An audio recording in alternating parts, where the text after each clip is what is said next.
Jimmy Akin's Mysterious World is brought to you by the Star Quest Production Network and is made possible by our many generous patrons. If you'd like to support the podcast, please visit sqpn.com/give.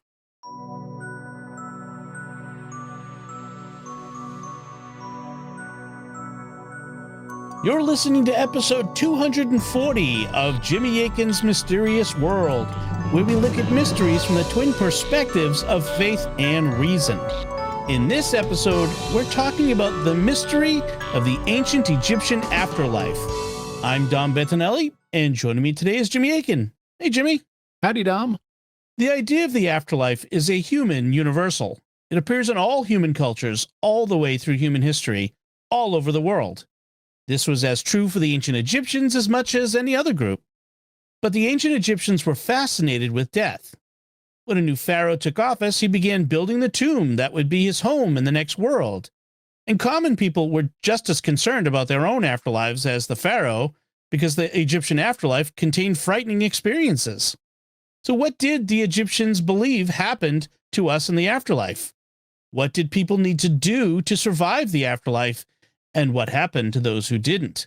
And that's what we're talking about on this episode of Jimmy Akin's Mysterious World. Jimmy, why did you want to do this episode? Well, in the first place, because the Egyptians had some really wild ideas about the afterlife, and it's a fascinating subject.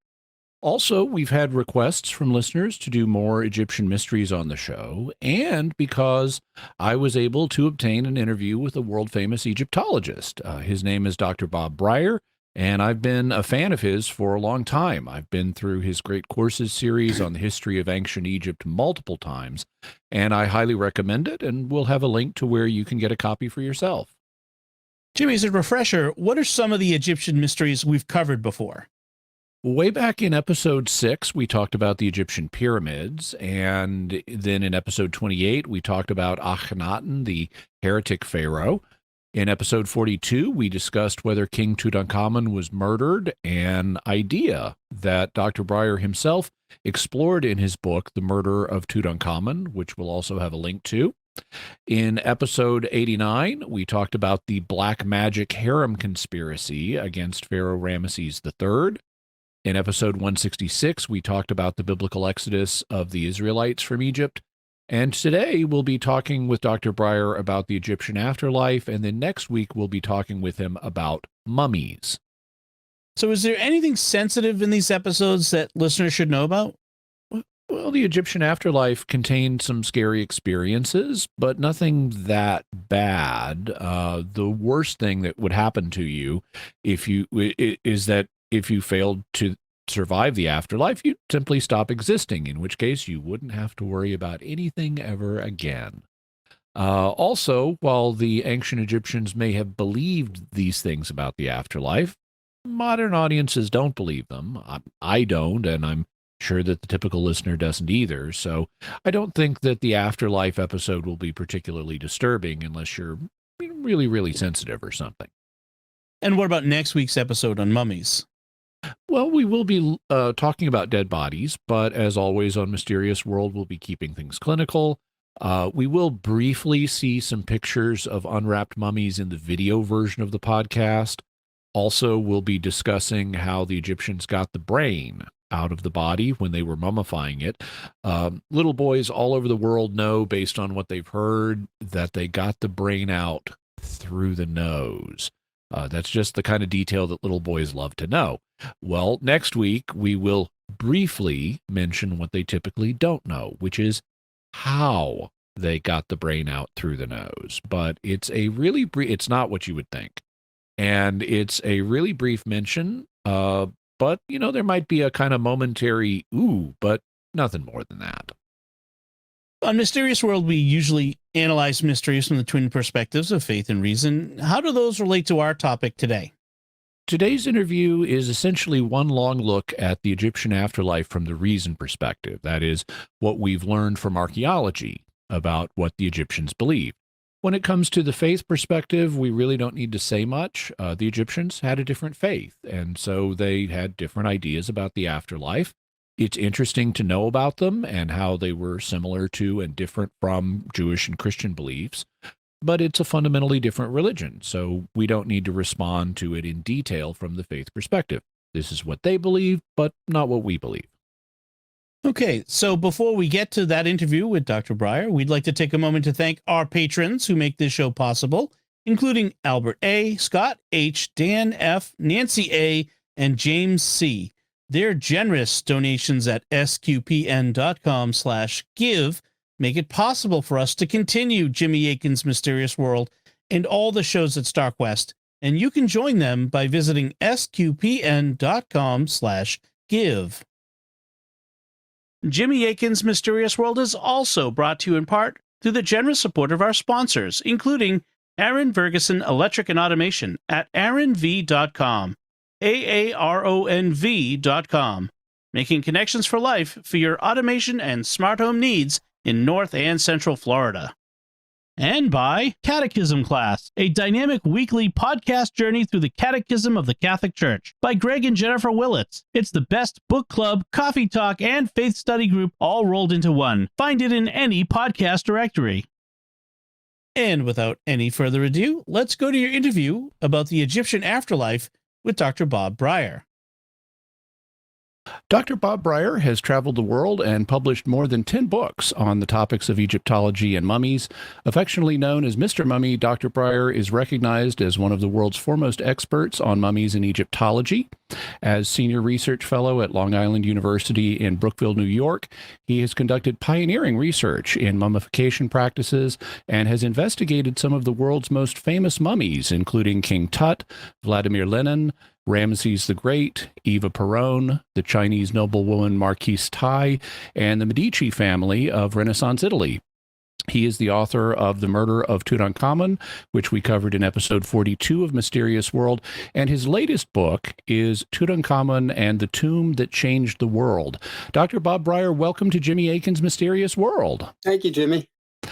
Before we start with the questions, I want to mention now you're famous for Egyptology, and most people will know you from that. For example, I've been through your course on the history of ancient Egypt from the Great Courses multiple times. I think you're a fantastic teacher. Thank you. You're the best of all the Great Courses teachers I've encountered so far, and frankly, I'd take a course from you on anything. You're also a philosopher, which not as many folks know. I have a background in philosophy myself, and you've even done a bit of work in parapsychology. A while back, I took a course in paranthropology, which is the study of parapsychology through the lens of anthropology.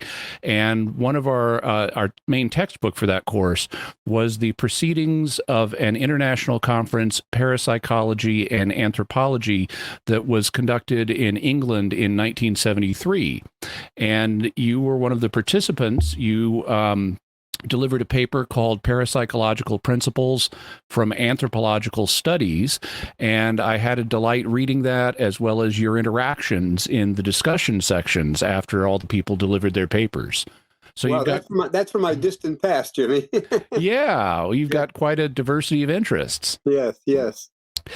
So let's talk about the Egyptian afterlife to start out with. Now, your latest book, as I said, is Tutankhamun and the Tomb That Changed the World. And in it, you talk about how Howard Carter discovered the tomb and the various findings that resulted from that discovery, which were rather revolutionary in some cases. We learned a lot of things we didn't previously know, and as the artifacts from the tomb have continued to be studied over the last several decades, we've learned more that we didn't previously know.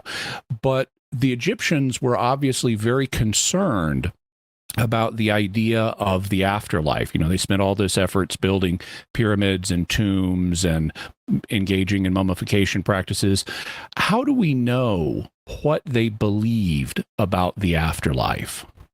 Well, we're very fortunate in that both we have artifacts that tell us, like you mentioned the pyramids, Jimmy, and the pyramids are solely intended as tombs.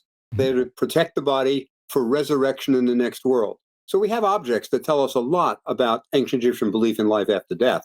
But even more to the point, we have texts. They wrote everything down about religion.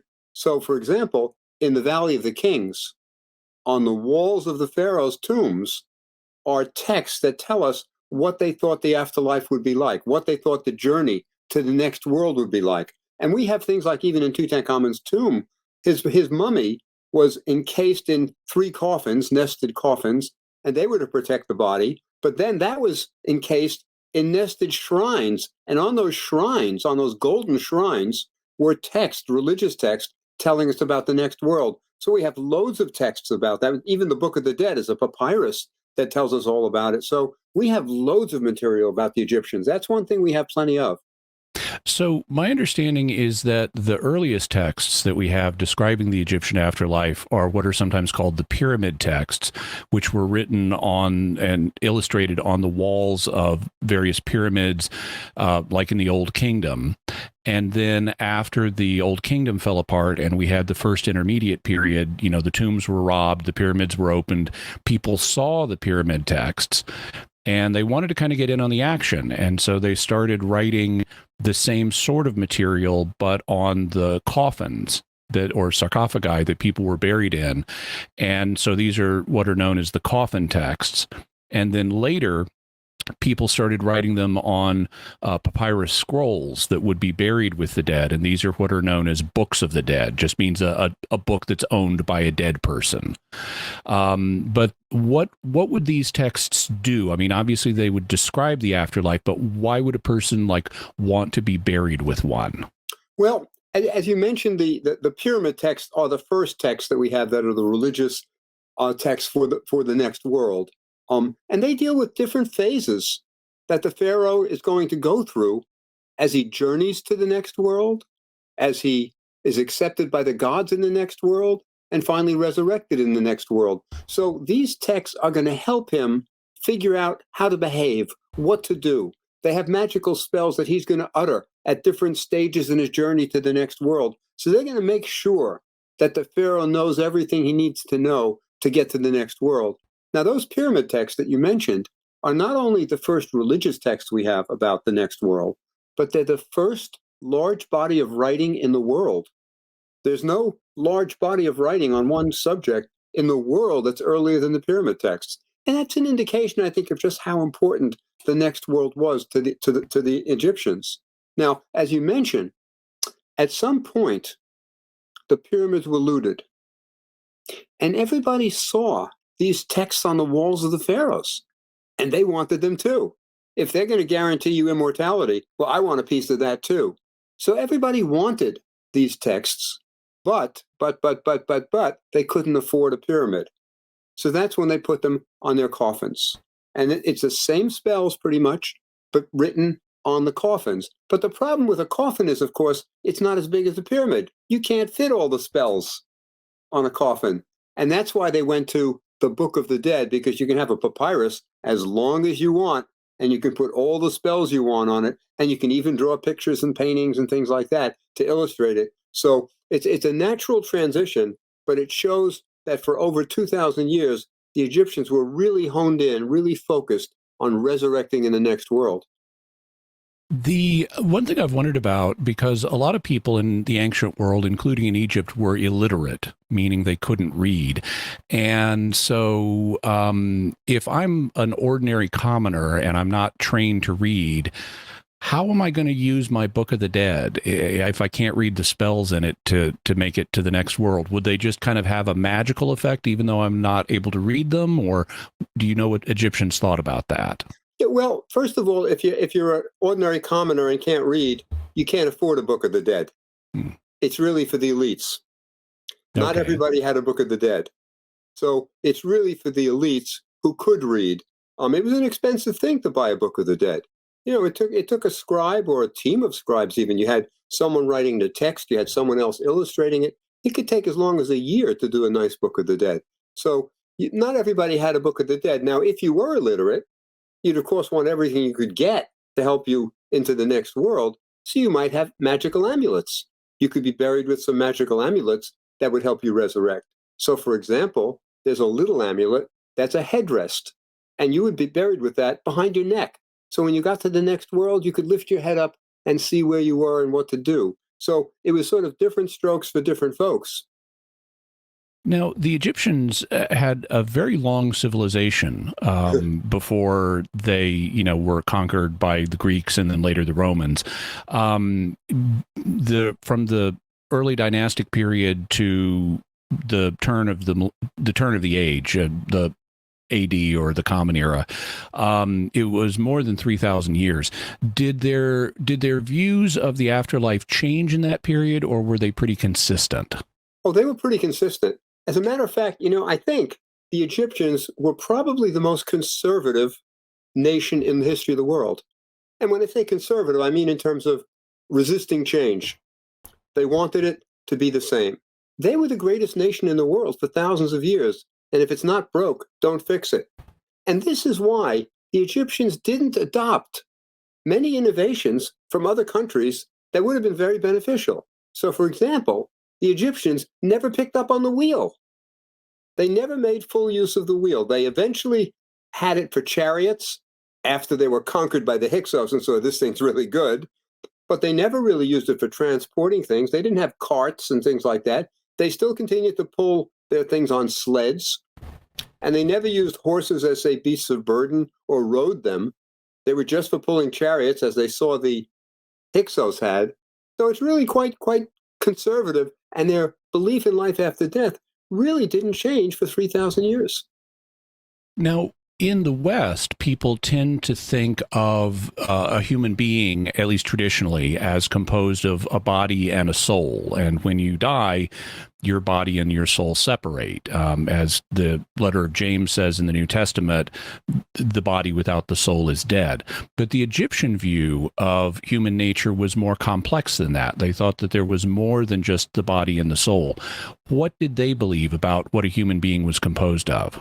Yeah, it's a very good question. I think an important difference, say, between the Egyptian concept of resurrection and the Christian concept of resurrection is that the Egyptians also felt you needed your body.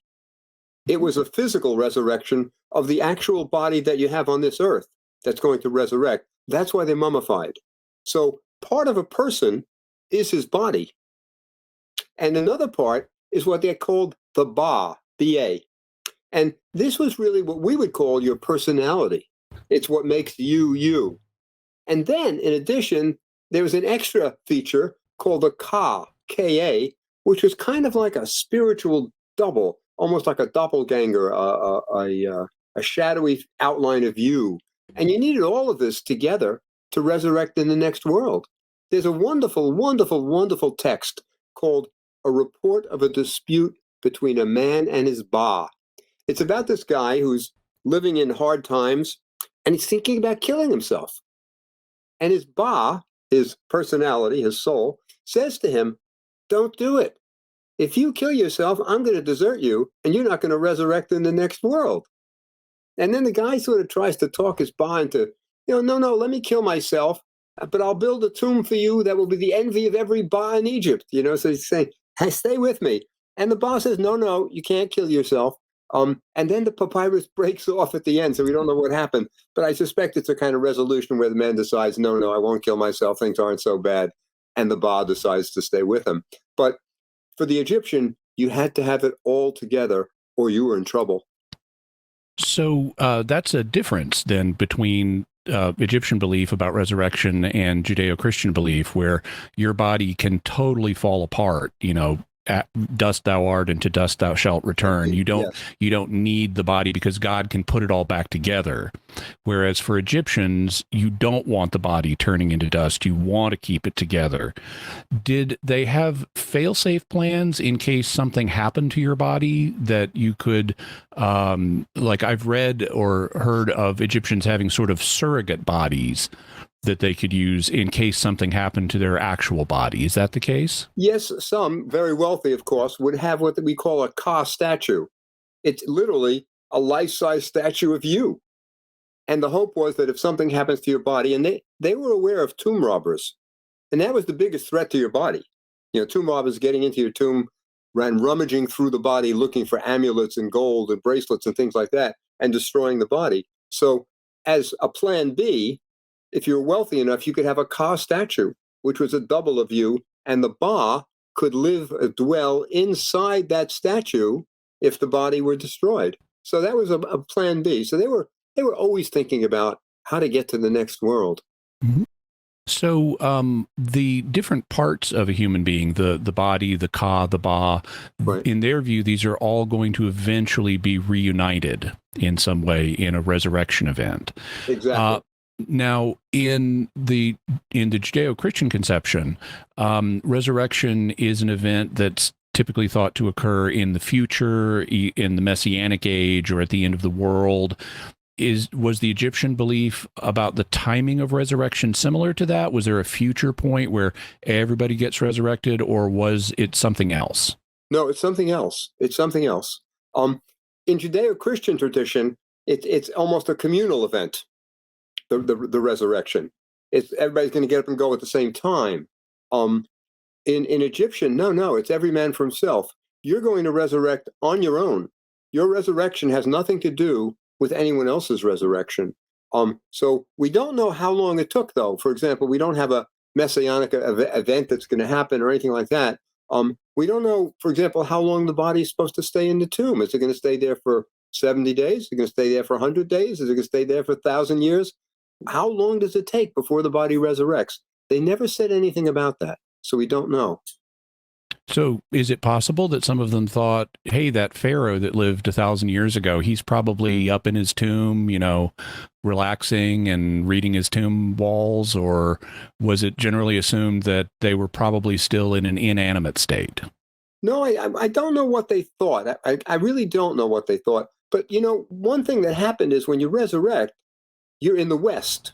They believe that you resurrect in the West because that's where the sun dies. It sets in the West, and the West is associated with death. So when a person died, he was called a Westerner. And the euphemism, like we often say, the dearly departed or something like that, they say he went west. And you're going to go west, and you'll be in your tomb till you go west. But I don't think you're really reading the walls. I think you're kind of in your car. And this is a sense I get reading between the lines or between the hieroglyphs. This is the sense I get that you're in your tomb, you're surrounded by the magical spells that are going to help you, and we just don't know when you're going to get up and go again. Did the living need to do now in various cultures, like in for example, Chinese culture, there's the Feast of the Hungry Ghosts, where you provide money to assist the dearly departed in the afterlife. Did the Egyptians believe that the living could do anything to assist the departed? Did they leave them offerings, or how did that work? Yeah, it was almost necessary to help the deceased till he resurrected. So, for example, for the very wealthy, they would have a little chapel near their tomb where the family could come and make offerings for the deceased twice a day, leaving a token bread and beer or some vegetables or something like that. And this would sustain the deceased till he resurrected in the next world. And I think an indication that they didn't really have a particular time when you'd resurrect is that sometimes these offerings were made for thousands of years. We know that for pharaohs, some pharaohs, they were making offerings at his mortuary temple 1,000 years after he died. And that's a real commitment and a belief. I mean, we don't have that much in our society today. I mean, who thinks that somebody's going to be making offerings for them 1,000 years from now? Mm-hmm. Now, sometimes you had situations, and we know about this in the case of some of the pharaohs who really hated some of their predecessors, and they would do things like cut out the names, kind of in Latin it's called damnatio memorare, the damnation of memory or condemnation of memory, Right. where they would obliterate the names of their predecessors. Was this believed to have any effect on the pharaohs in the afterlife, and were there other ways that the living could sort of ruin the chances of a deceased person? Absolutely. I mean, I can think of quite a few ways you could ruin the chances of resurrecting. For example, burn the mummy. Mm-hmm. That's a problem. You don't have a body anymore. Also, this notion of erasing the name, eradicating the name of the person, in some way condemns him to non-immortality. That I think there's a lot of texts about that in ancient Egypt. For example, there's a phrase we have: to say the name of the dead is to make him live again. And the idea was sort of by saying the name, you're assisting him in living again. And even on tomb walls, on the outside of a tomb, the facade, there would be a prayer which would go something like this: "O passerby, stop and read my name. It causes you nothing, but it's a blessing." Mm-hmm. And the idea was that by saying the name of the dead, you make him live again. So, and it's just the opposite. If you erase the name of the dead, if he's not in memory, in some way, he's not going to be immortal. One thing I've heard that could ruin the chances of a person in the afterlife was decapitation, taking the head off of the body. Is that accurate, or could you maybe then like switch to your Ka statue or an alternative body? No, I don't think necessarily decapitation would ruin your chance for immortality. I mean, think about mummification. At mummification, you're taking out the internal organs and things like that, but eventually you're going to get it all together and resurrect. So no, I don't think that would do it. It has to be more drastic than that. So for example, there was a great tomb robbery period when the tombs of the pharaohs were violated, and eventually the tomb robbers were caught, and they were convicted. And for some of them, they weren't just executed. We know that their bodies were burned and the ashes were spread on the roads where donkeys would trod on it. So there's an example of making sure that this culprit, this tomb robber, never resurrects in the next world. And that would be by thoroughly destroying the body. And in that case, would the fate of the soul be annihilation? The person just ceases to exist in the afterlife? Yeah, the ancient Egyptians, as far as we know, and I think this is right, had no concept of hell. There was no sense of an eternal punishment. And the worst thing that happened to you is you go out of existence. Okay, so let's suppose I'm Pharaoh and I die. I've spent my whole career preparing my tomb, and they mummify me and they put me in my tomb and they do all the right ceremonies. What do I experience in the afterlife? What happens with my Ba? Well, the afterlife is very much a continuation of this life. It's not everybody hanging out together like angels in white cloaks. Everybody's not equal in the next world. If you were a pharaoh, you're going to be treated as a pharaoh in the next world. And you're going to be taking with you all your treasures from the palace. That's why, for example, Tutankhamun's tomb was packed with all kinds of things, because he was going to take it with him to the next world. I mean, they literally believed you could take it with you. Now, a poorer guy who was a worker, maybe a farmer, he's going to be a farmer in the next world. And what we know is that the elites, the nobility, maybe the administrators of the palaces and things like that, on the walls of their tombs, they showed their daily lives. And the idea was they wanted to show the gods how important they were in this world. So you would see, say, Huy, Huy is the man's name. He was the viceroy of Tutankhamun to Nubia in the south, where they got all their gold. And Huy is shown on his big boat, taking his horse with him into Nubia, and then he's shown bringing back the gold for Tutankhamun in the form of rings, big rings of gold. And he's showing the gods, I was an important guy. That's how I'm going to be treated in the next world. So the next world is really a continuation of this one, just the way you lived it here. No equality. Yeah. My understanding is that kind of the destination that one was going to was a location sometimes called the Fields of Osiris, which was kind of a paradisical environment, except you also had to work. But before you got there, there was a journey. The Egyptians had the idea that there were 12 hours during the night, and sometimes this journey is described as passing through the 12 hours of the night, where if you're a pharaoh, you're accompanying the sun god Ra on his boat. You know, he sails across the heavens during the day, and then when the boat sinks in the west, it has this 12-hour journey in the underworld, and you're kind of accompanying him on that. And there were various challenges that you had to face on that journey. It sounds kind of scary from some of the things I've read. What were some of the things you would encounter on that journey to the Fields of Osiris? No, it was a very scary journey, and that's why you needed the priests. because they knew how to assist you in the next world to get to the next world. And that's why on the tomb walls of the pharaohs, you have all of these depictions of the journey itself. So, for example, you're going to get to 12 gates. You're going to have to get through 12 gates. And these gates are guarded by terrifying demons. And you have to know their names to have power over them. So the book of the gates will give you their names, and they'll tell you what to say to them. There's a lake of fire that you have to pass through, and you're going to have to sort of fireproof your boat, and the book of the gates is going to tell you how to get past all these gates. No, it was a very, very perilous journey. It wasn't just a sail down the Nile, not at all. And you're going to need the gods' help as you get there.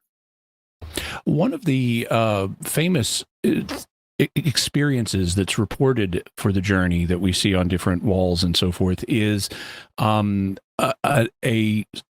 time where you encounter a group of assessor gods who were there to judge you and make sure that you lived the way you should have on Earth. And so you're expected to deal with these gods and say, hey, I was a good guy and I didn't do the following 42 things, even though you probably did a good number of those 42 things. So this is sometimes called the negative confession. You say, I did not steal, I did not commit adultery, I didn't oppress the worker or whatever. What was this experience like, and how were people who had done these things in life, how were they supposed to get past the assessor gods? Well, I think there's a few questions you've got packed in there, and they're all good ones. I think one thing to say right up front is this isn't very different from Christianity. Mm-hmm. I mean, people do terrible things, but they still think they might get into heaven. It's like the belief, well, God didn't really see that, or I can say this, or I could do that. So it's not the idea that everybody thinks God is omniscient all the time. Everybody sort of wants to believe, well, maybe won't see this. So when you're judged on the day of judgment, your heart is going to be weighed against the feather of truth to see if you were truthful. It's a balance scale, the kind of scale that blind justice holds in her hand. And on one side is your heart, on the other side is the feather of truth. And you've got these 44 deities that are watching, and they're going to make a decision whether he's true of voice. But this is where you stand up and make your negative plea, where you say, as you were commenting, I haven't diverted the irrigation ditch. I have never taken more than my appropriate amount of the water of the Nile. I have not killed anyone. I have not lied. I have not da-da-da-da-da-da-da. And you make all that. And then if the balance balances, the gods will say, he is true of voice. They believe him. Now, this notion true of voice was so important in the judgment that eventually true of voice became a euphemism for dead. So if your uncle was dead for 30 years, when you mentioned his name, Uncle Amenhotep, you would at the end say, true of voice. In other words, he made it to the next world. He was declared true of voice. And it became a euphemism for dead. So there is this judgment. And I think like in most religions, the belief is even though you haven't been perfect, you can maybe say you were, and it'll get you into the next world. Yeah, in a Christian context, I think the idea would be you're not trying, at least maybe folk Christianity, different people who aren't really well educated might have different ideas, but the idea would typically be you're aware that you've sinned, and God is too, but because you've repented and trusted in God, you are forgiven. Yeah, that's why we have confession. Yeah, but that's not what the Egyptians thought. You didn't say, yeah, I did all that stuff and I'm so sorry, please forgive me, I trust you. They're just lying to the gods. Exactly. That's right. Right. What happens if the feather of truth or the feather of Ma'at, the Egyptian goddess of order and truth, what if it says this guy's lying? What happens to you? Now, first, let me emphasize on the books of the dead that we have, there is usually a depiction of this judgment. It's chapter 125 of the Book of the Dead. And the balance scale always balances in that picture. They're never going to show you, oh, I lied. They're not going to show that. They're going to show you the desired outcome. Right. But if it didn't balance, there is a creature waiting who is called the devourer of the hearts. And he is a creature that's a combination of crocodile, hippopotamus, and he's got this mouth open, and he's ready to devour your heart. So if the balance scale didn't level out, if it showed that you were lying, then your heart would be thrown to this creature, he would eat it, and you would go out of existence, because your heart is an essential part of you. Right. They believe that we literally thought with our hearts, not our brains. Right. And that's not counterintuitive. It makes a lot of sense, because when you get excited, it's your heart that beats quickly, not your brain. So very, very, it's quite a normal thing to think that the heart is the seat of consciousness, because when certain mental events occur, it's the heart that reacts, which is why on Valentine's Day, we give chocolate hearts, but we really should be giving chocolate brains. I mean, I wonder what the reaction would be from some women if their paramour gives them a chocolate brain for Valentine's Day. That's a very interesting thought. I think they'd be puzzled.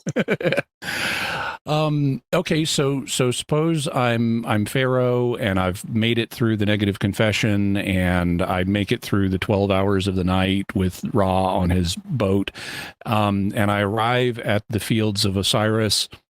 What happens now? You're accepted into the next world by the gods, mainly by Osiris, who is the god of the dead. There is a very elaborate myth about Osiris, who is the first Westerner. He is the first one in Egyptian history, mythology. Mythology takes place, before chronological time. So this is way back when. And in the myth, Osiris is killed by his evil brother, but he resurrects. Isis, his wife, says the magical words, reassembles his body after it's dismembered, and he resurrects in the next world. And because he's the first one to resurrect, he's the god of the next world, almost by default. So Osiris is the god who accepts everybody into the West. So you're joining Osiris in the West, and it's kind of like this world, except it's air conditioned. I mean, that's the sense you get. Everybody's wearing their finest linen. Nobody has any deformities. For example, in the next world, if you were missing an arm or a leg, it would be supplied for you. That's one of the things that embalmers did. When somebody was mummified, who would say, we have a couple of examples of this, say he's missing a big toe. Well, they would supply it with an artificial toe. And anything you're missing, they will supply. So when you resurrect in the next world, you will be complete, even if you weren't in this world. So it's a better world in many ways, but it's a continuation of this world in other ways. It's kind of like Laurie Anderson, the New York performance artist, saying paradise is exactly like where you are right now, only much, much better. And so it's kind of an upgraded version of Egypt. So they had like a celestial Nile and yes, fields of reeds, and on the tomb walls we see, people, Pharaoh's officials fowling, going out using birds to hunt in the fields of Osiris. So that's right. A lot of the same activities that we would do in this life, they would view as happening in the afterlife. All the good things that you enjoyed in this life, you will have in the next life, but none of the bad things. We never see scenes of people having unpleasant experiences in the next world. So it's just what you want is what they believed. There was though a requirement of work in the afterlife. Is that correct? Yes. Well, as I say, it's a continuation of this world. And most of the people in Egypt had to work. Most of them were farmers. And the real big work was when the Nile overflowed its banks and you dug canals to bring as much of that Nile water inland so you could farm as much land as possible and grow as many crops as possible. So they thought, you're going to have to do that again in the next world. But if you didn't want to get your feet muddy and your hands dirty, you could have servant statues to do that for you. And many of the Egyptians were buried with 365 little servant statues. And they carry farm implements. They have little hoes and rakes, and they are going to farm for you in the next world. And they're called, in ancient Egyptian, they're called Ushapti figures. Now, the word Ushapti comes from another Egyptian word, Wesheb, which means to answer. So the belief was, just like in this world, when you had a corvée, when you're called up to do your work for the pharaoh, and they called your name, this little statue would answer for you. He'd get up and he'd say, "Here I am." And then he would, by magic, do the work for you. So, yep, you'll have to work in the next world, but you'll have a statue to do it for you. I've seen, now you mentioned some wealthy people having numerous ushabtis, and some of these are very beautiful.